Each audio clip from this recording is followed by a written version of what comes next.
Hello and welcome to Me and My Golf. It's time for the impact show and how to play the perfect flop shot.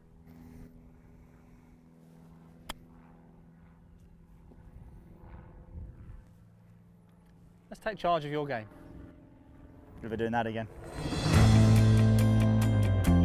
Thanks for joining us by the second green at the Asprey. Now, if you don't know already, August is all about 50 yards and in. That is the theme for the month. So, everybody has asked, can you show us how to play the perfect flop shot? It is a great shot when it comes off, but it can go wrong, can't it? It can go wrong, and that's the thing. We don't want you really attempting this if you haven't practiced it, because if you do get it wrong, you're in danger of killing somebody on the golf course, and you don't want to do that. So what we're going to do today is show you some key things that you can do in practice that you can apply then on the golf course. And hopefully, when you're faced with a shot like this, you're not going to just go with a chip onto the middle of the green and safe. You're going to attempt to actually get it close and actually go for that shot. This is a proper one because this is a tough shot here. You've got no green to work with. It's uphill. This is tough. So before we get into the setup and the technique, the lie often dictates whether you can actually even play the shot. Yeah, so you wouldn't attempt this if it was really sitting down and you couldn't get the club underneath the golf ball. So you really want it to be sitting on a little bit of grass that allows the club to slide underneath the golf ball like this. I'm looking at the minute, I'm in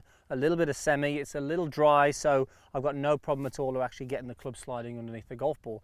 But then club selection is key as well. You need the right loft. I'm going to go with my 60 high toe. And you also need a good bounce to suit as well. Again, that depends on the golf course and your style. That's important to get that right. Question time though for you guys. What course conditions would actually suit a high bounce wedge? Post your comments down below and we'll pin the answer to the top. So firm or soft? Which conditions, firm or soft? Okay, right, setup. What have we got? Setup, let's start with that. Okay, well, I play this personally like a bunker shot. So I need more loft. So I'm actually going to open the club face up a little bit more here before I place my hands on. That's going to give me some more loft. But when I do this now, my face is pointing right. So I'm going to aim the body left. So body's going to be left. Club face is going to be about target now. Ball position is forward in the stance, just inside that lead heel. And notice the width of the stance here, Pierce. Most people would use this for their driver, but I'm going wide stance, plenty of flex in the legs, and this enables me to get the handle low, which again gives me a little bit more loft on the club face. So really wide stance here. Strange for a short game shot, I know, but it definitely does help create the right attack angle and loft that we need. Yeah, and you're absolutely primed now, as you say, to get the club head sliding underneath the golf ball. So in terms of the weight on it from right to left, we want to be 50-50 or even slightly lead side is good. We want a slight downward attack angle on this. We don't want to be hanging back and trying to help it up in the air. That's not going to do you no favours at all. We want that slight downward attack angle, producing the loft, which is going to help get the strike and get this nice launch. And I think leaning on that left side is more than enough than they need to do that. Definitely not a thought of trying to do that in the swing.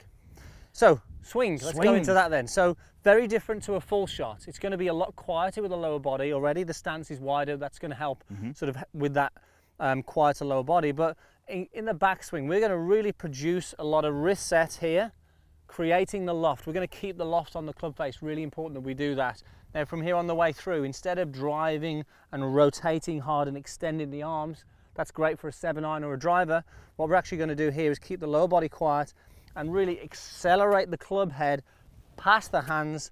And notice the through swing here, Pierce. The legs are extremely quiet, but look at my arms. They're really close into the body, and you can see how much the club head has traveled past, but I've kept the loft as I'm doing this on the club face on the way through. It's interesting when you're doing that. Would you say that you do this with speed? Do you need speed in this shot? We need speed because I'm creating so much loft at the setup and through the golf swing here. So I'm really accelerating that hard. And you can see I'm sort of getting these arms in, but notice on each practice swing I've done, I've made sure I've hit the ground. Really important that we don't do this early. We want to hit the ground, release, and get the arms in close like that. You kind of look a bit like Tiger Woods with that speed and those arms softening into the body. I'm not building you up anymore. Come on, I see you play the shot then. Okay. So you got to keep that loft on and you got to hit the ground. They're the two main things that you want to be thinking about when you hit the shot. Okay, I've got a good this is a hard shot. The wind's picking up though into, so it's helping you out a little bit. That's gone so high. And the wind actually made it go to the left, otherwise it would have been pretty close. Got about 6 feet there, ready to make that for a birdie, Pierce. Yeah, you probably missed that one actually.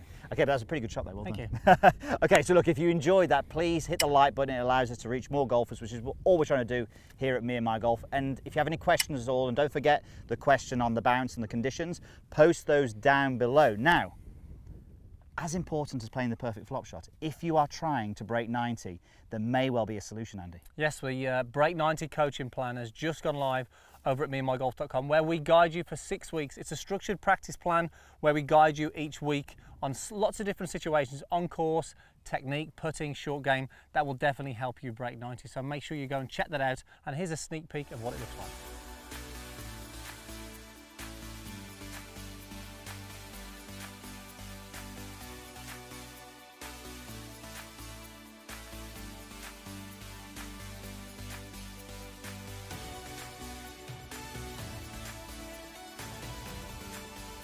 So there you have it. If you want to break 90, you need to go to meandmygolf.com to check out that 6-week plan.